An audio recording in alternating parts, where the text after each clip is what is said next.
Hello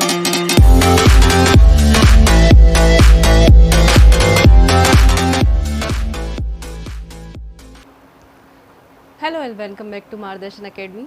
students, पिछले video में हमने national income and related aggregate के कुछ टर्मिनोलॉजीज़ पढ़ी थी।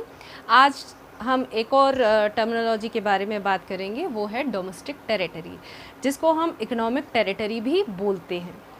तो डोमेस्टिक टेरिटरी क्या है और हमको इसको पढ़ने की क्यों ज़रूरत है? डोमेस्टिक टेरिटरी को हम जनरली डोमेस्टिक से मतलब समझते हैं कि घरेलू, यानी जब हम अपने घर की लोकेशन की बात करें, अपने घर की बात करें, तो यानी डोमेस्टिक टेरिटरी यानी इंडियन टेरिटरी जो है वो क्या है, और किसी भी देश की डोमेस्टिक टेरिटरी को हम कैसे डिफ़ाइन कर सकते हैं। तो इसके लिए यूनाइटेड स्टेट्स ने एक डेफिनेशन दी है कि इकोनॉमिक और domestic territory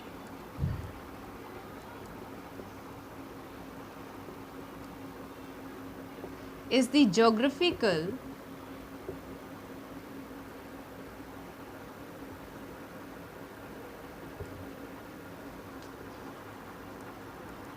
territory administered by the government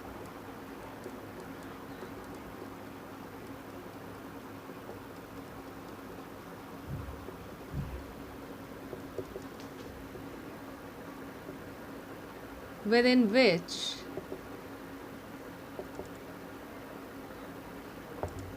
persons, goods and capital circulate freely.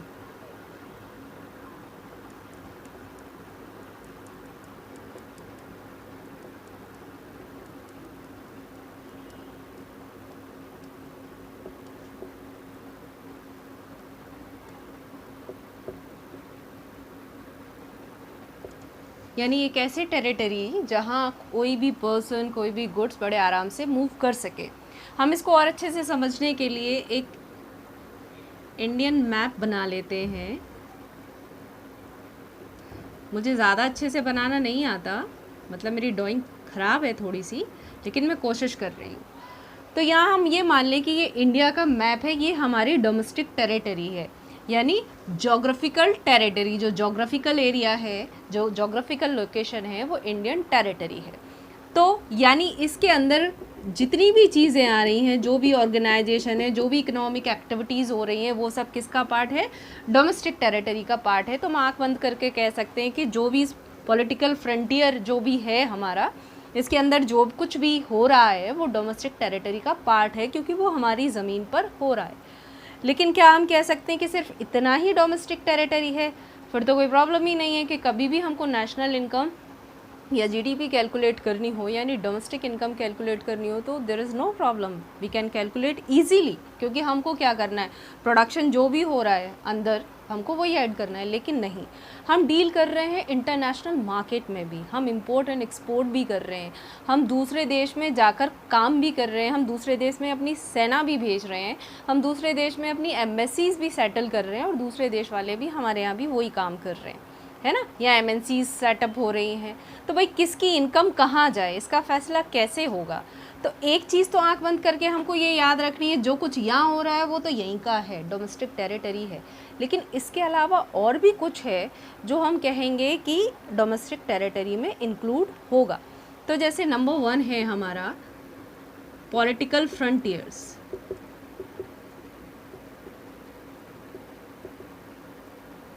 Political frontiers यानी ये सारा, है ना, इसके अंदर जो भी है, प्लस यानी along with water and air space.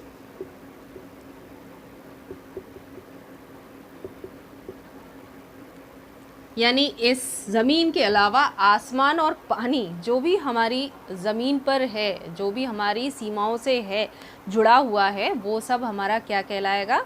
Domestic territory. ठीक है, तो खाली ज़मीन ही नहीं, एयर स्पेस एंड वाटर, ये भी हमारा कहलाया जाएगा। जैसे आपका ये कम्युनिकेशन सर्विसेज हैं produced by Tata and Reliance, तो ये एयर स्पेस को यूज़ करती हैं, है ना। तो ये political frontiers plus water and air space. दूसरा है हमारा embassies, consulates and military bases.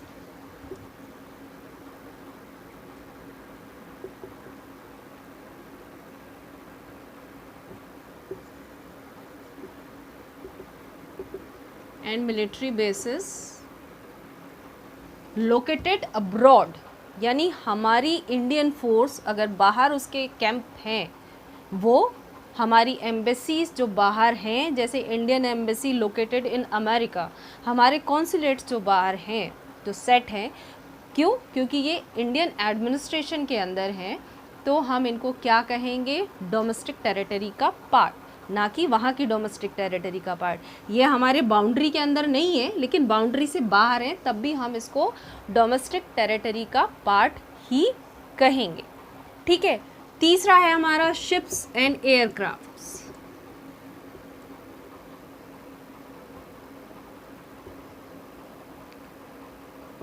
Operated by the residents of India between 2 और मोर countries.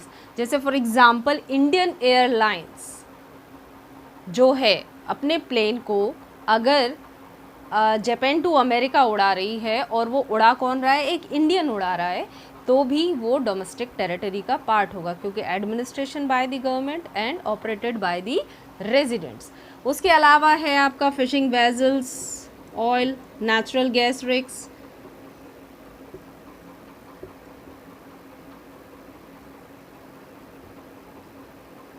oil and natural gas rigs.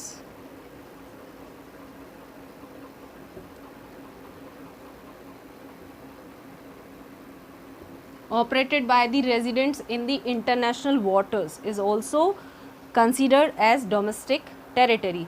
या फिर research and development work over which government has exclusive right, ऐसी कोई भी अगर है तो उसको हम क्या मानेंगे? डोमेस्टिक टेरिटरी का पार्ट। तो आपको ये याद रखना है कि डोमेस्टिक टेरिटरी में इसके अलावा ये 4 चीज़ें भी इंक्लूड होंगी जब भी हम डोमेस्टिक इनकम की बात करेंगे। अब जैसे मैंने यहाँ बोला कि ये रेजिडेंट्स, तो नॉर्मल रेजिडेंट्स आपके, तो नॉर्मल रेजिडेंट्स एंड सिटीजनशिप, ये दोनों कंसेप्ट भी हम डिस्कस कर लेते हैं और इनकी यहाँ डोमेस्टिक इनकम में या डोमेस्टिक प्रोडक्ट में क्या ज़रूरत है। लेट्स सी, देख लेते हैं। नॉर्मल रेजिडेंट्स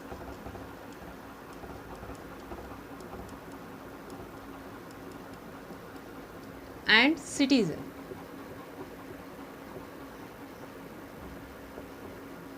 तो नॉर्मल रेजिडेंट्स जो है वो कोई भी हो सकता है, अ पर्सन और an institution.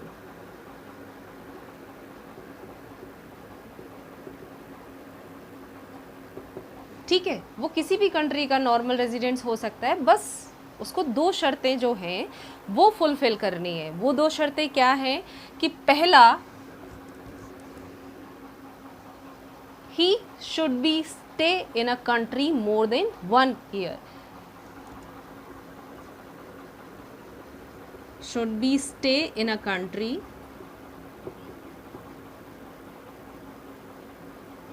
more than 1 year।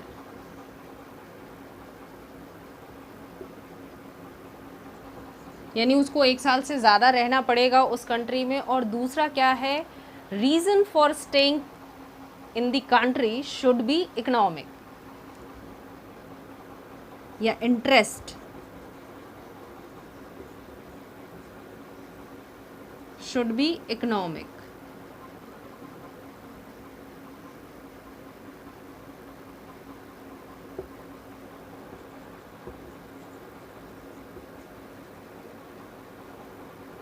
यानी प्रोडक्शन, कंजम्पशन, एक्यूमुलेशन, ये सारी एक्टिविटीज़ जो हैं वो आप यहीं इसी देश में रहकर करोगे। यानी आप घूमने फिरने आए हो, पढ़ाई करने आए हो, तो आप नॉर्मल रेजिडेंट्स नहीं कहलाओगे। लेकिन अगर आप यहाँ कमाने, सेविंग करने, खर्चा करने के पर्पज़ से आए हो तो आप नॉर्मल रेजिडेंट। खर्चा मतलब कि आप कंजम्पशन कर रहे हो, यानी इकोनॉमिक एक्टिविटीज़ में इन्वॉल्व हो, तो आप 1 साल से ज़्यादा रहने चाहिए और आपका इकोनॉमिक इंटरेस्ट है, should be lie in the same country. Citizenship क्या है? कि ही इज़ बॉर्न, यानी आप उसी देश में पैदा हुए हो तो आपको लीगली मिल जाएगी सिटीजनशिप। और दूसरा क्या है? कि लीगल फॉर्मेलिटीज़ बेसिस पर,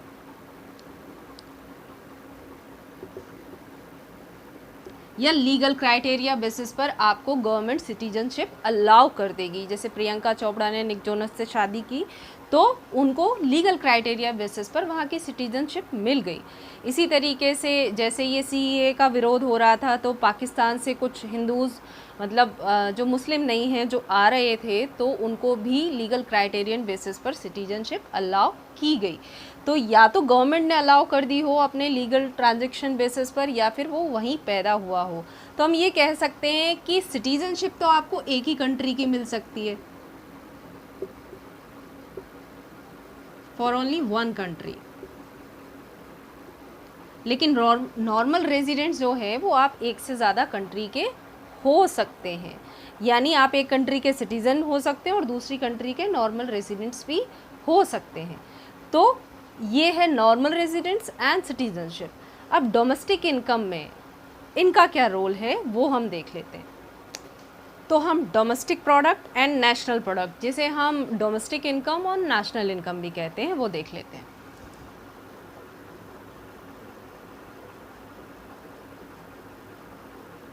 प्रोडक्ट और income and national product and income.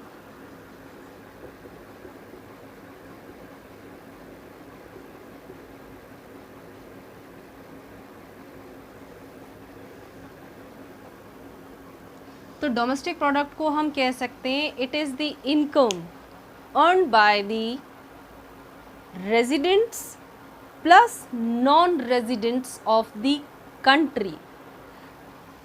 Income earned by the residents plus non-residents in the domestic territory in an accounting year.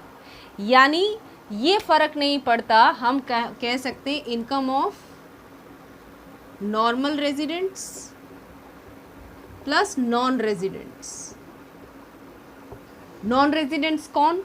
जो कि नॉर्मल रेजिडेंट्स होने की शर्तों को कंप्लीट नहीं करते हैं, जैसे इंटरनेशनल ऑर्गेनाइजेशन है, जैसे WHO है, IMF है, वर्ल्ड बैंक है। ये क्या है? नॉर्मल रेजिडेंटशिप की शर्तों को पूरा नहीं करते हैं। दूसरी चीज़ है कि जो कैजुअल वर्कर्स होते हैं या डेली वेजेस वर्कर्स होते हैं जो क्रॉस करते हैं बॉर्डर्स को, जैसे पाकिस्तान और इंडिया के बीच में वर्कर्स डेली बॉर्डर क्रॉस करते हैं काम के सिलसिले में, तो उनको भी नॉन रेजिडेंट्स माना जाएगा। उनको रेजिडेंट्स माना जाएगा वहाँ का जहाँ की उनकी सिटीजनशिप है या जहाँ को वो बिलोंग करते हैं। तीसरा है कि जो एम्प्लॉयज़ हैं working in the international organisation, they also belongs to that country, उनको भी वहीं का नॉर्मल रेजिडेंट्स माना जाएगा, ना कि अपने यहाँ का। यानी जो वो ये शर्तें जो पूरी नहीं करता वो नॉन रेजिडेंट्स। लेकिन जब हम डोमेस्टिक इनकम की बात करेंगे तो नॉर्मल रेजिडेंट्स और non residents income earned in the domestic territory.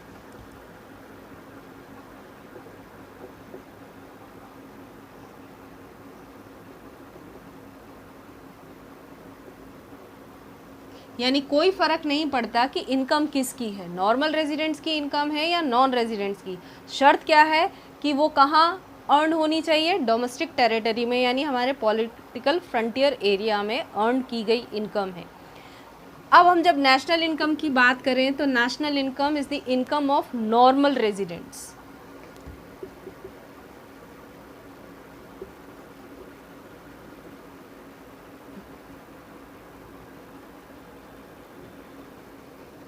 whether it is earned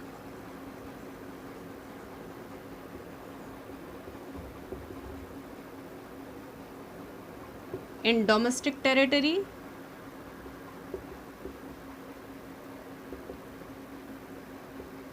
or outside the domestic territory।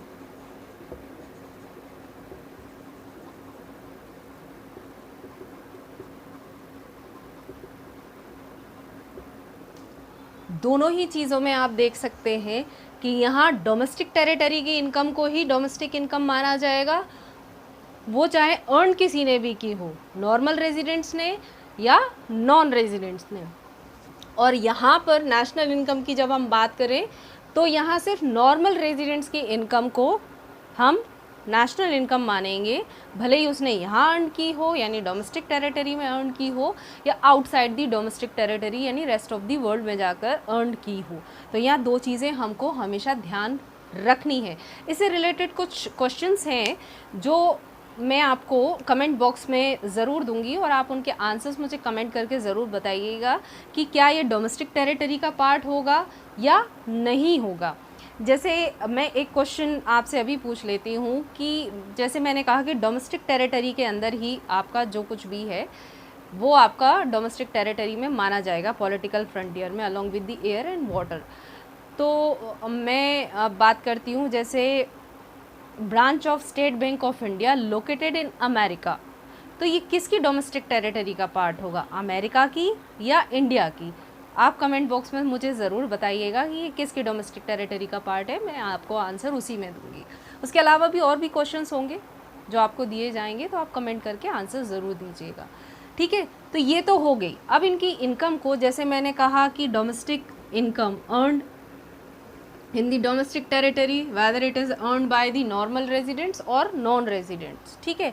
और नेशनल प्रोडक्ट क्या है कि income of normal residents earned in the domestic territory और आउटसाइड द डोमेस्टिक टेरिटरी। तो हम इनको बोलते हैं, जो हम इस इनकम की बात कर रहे हैं, factor income. Factor income, factor production जो हैं आपके फैक्टर्स ऑफ प्रोडक्शन, जो उनकी इनकम है, जैसे लैंड है आपका, लेबर है आपका, और आपका कैपिटल है और एंटरप्रेन्योर है, तो वो उसके बदले जो भी इनकम हो रही है वो फैक्टर इनकम। तो इनको दो कैटेगरी में बांटा गया है। जैसे हमने जो outside the domestic territory earn की है उसको हम बोलेंगे factor income received from abroad.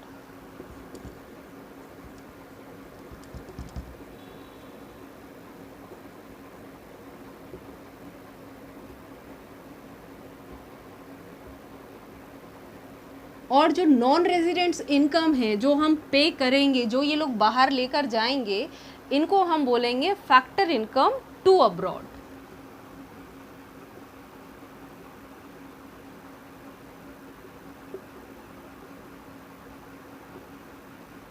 तो जब भी हम नेशनल इनकम काउंट करते हैं तो हम इन दोनों का बैलेंस जो है, जिसे हम NFIA कहते हैं, net factor income from abroad, उसका बैलेंस हम निकालते हैं, मतलब उसका difference factor income from abroad यानी फीफा माइनस फीटा,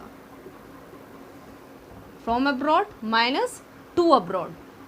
तो आई होप आपको आज का टॉपिक क्लियरली समझ में आ गया होगा, और ये बहुत इंपॉर्टेंट टॉपिक है। इससे रिलेटेड जो है आपको थ्योरी में क्वेश्चंस गिव रीजंस करके आ जाते हैं, why it is considered as domestic territory और नेशनल इनकम। तो आपके लिए ये बेसिक जानना बहुत ज़रूरी है न्यूमेरिकल करने से पहले। तो आज के लिए बस इतना ही। आई होप आपको ये टॉपिक अच्छे से समझ में आया होगा, और जो लोग हमारे चैनल से पहली बार जुड़े हैं प्लीज़ चैनल को सब्सक्राइब ज़रूर करिएगा, और लाइक करना और कमेंट करना मत भूलिएगा। अगर आपके कोई इश्यूज़ हैं, कोई प्रॉब्लम है, तो कमेंट बॉक्स में लिखकर आप हमें बता सकते हैं। Till then bye bye.